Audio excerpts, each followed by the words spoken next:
Assalamualaikum warahmatullahi wabarakatuh. Alhamdulillahirabbil alamin wassalatu wassalamu ala sayyidil mursalin wa ala alihi wa sahbihi ajma'in, amma ba'du. Segala puji bagi Allah Subhanahu wa taala yang dengan nikmatnya lah kita dapat melaksanakan kembali pembelajaran kita, yaitu pengantar studi Islam. Tidak lupa salawat serta salam kita haturkan kepada baginda Nabi Muhammad sallallahu alaihi wasallam yang dengan jasa beliaulah kita dapat merasakan nikmatnya iman Islam, dan beliau telah mengeluarkan kita dari alam kegelapan menuju alam yang terang benderang. Langsung saja, kami dari kelompok 8 yang beranggotakan Muhammad Nur Tijani, Hermanata Syahdili, Rahmat Nur, dan Syamsul Ma'arif akan mempresentasikan makalah kami yang berjudul Model Studi Hadis Kontemporer. Kamus Besar Bahasa Indonesia mendefinisikan pengertian studi adalah penelitian ilmiah, kajian dan telaahan. Hadis secara harfiah berarti berbicara, perkataan atau percakapan. Dalam terminologi Islam, istilah hadis berarti melaporkan, mencatat sebuah pernyataan dan tingkah laku dari Nabi Muhammad. Menurut istilah ulama ahli hadis, siapa?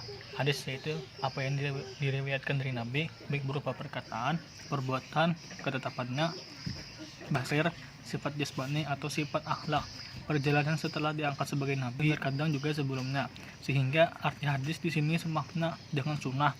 Kata hadis juga berarti al-khabar, yaitu sesuatu yang dipercakapkan dan dipindahkan dari seorang kepada orang lain. Hadis kemudian didefinisikan sebagai ucapan, perkataan, perbuatan, dan ketetapan Rasulullah SAW.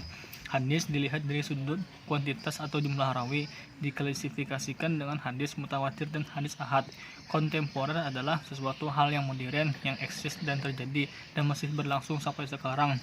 Jadi studi hadis kontemporer adalah penelitian ilmiah mengenai apa-apa yang diriwayatkan dari Nabi SAW, baik berupa perkataan, perbuatan ataupun ketetapan, sifat jasmani atau sifat akhlak, perjalanan setelah diangkat sebagai nabi. Model studi hadis kontemporer terbagi menjadi dua, yaitu kajian sirah Nabi dan kajian komparasi. Kajian sirah Nabi. Nabi Muhammad adalah simbol dari sifat kemanusiaan yang sempurna. Mengkaji tentang Nabi tidak akan lepas dari sejarah. Hal ini sulit dihindari karena terjadi kesenjangan zaman yang begitu panjang antara Nabi dengan kita. Disinilah peran sejarah dengan sangat urgen, yang akan memberikan data atau bukti historis yang bisa diinterpretasikan lebih jauh tentang perjalanan hidup Nabi. Hanya saja yang menjadi pertanyaan, mampukah pendekatan sejarah memberikan informasi lengkap dan objektif tentang Islam melalui perjalanan hidup Nabi SAW sebagai figur dan sumber ajarannya. Sebagai sosok yang populer, pribadi Nabi memiliki low tradition dan high tradition. Yang masuk kategori high tradition adalah ia sebagai uswah hasanah. Early Hawk termasuk orang yang ragu dengan pendekatan sejarah dalam mengungkapkan tentang perjalanan hidup Nabi. Ia tidak percaya dengan pendapat bahwa cerita sejarah kehidupan Nabi bisa membantu kita memahami Nabi Muhammad. Bahkan dengan pendekatan sejarah ini, kita hanya mendapat sedikit cerita tentang kelahirannya sebelum ia menjadi manusia berpengaruh. Karena keraguannya terhadap pendekatan sejarah untuk mengungkap Nabi, ia menggunakan teori model dalam menginterpretasikan Nabi Muhammad yang karismatik atau uswah hasanah. Penelitian komparasi merupakan penelitian yang bersifat membandingkan. Penelitian ini dilakukan untuk membandingkan persamaan dan perbedaan dua atau lebih fakta-fakta dan sifat-sifat objek yang diteliti berdasarkan kerangka pemikiran tertentu. Dalam melakukan penelitian hadis, ada dua model tipologi yang kontradiktif, pemikiran tradisionalis dan pemikiran modernis.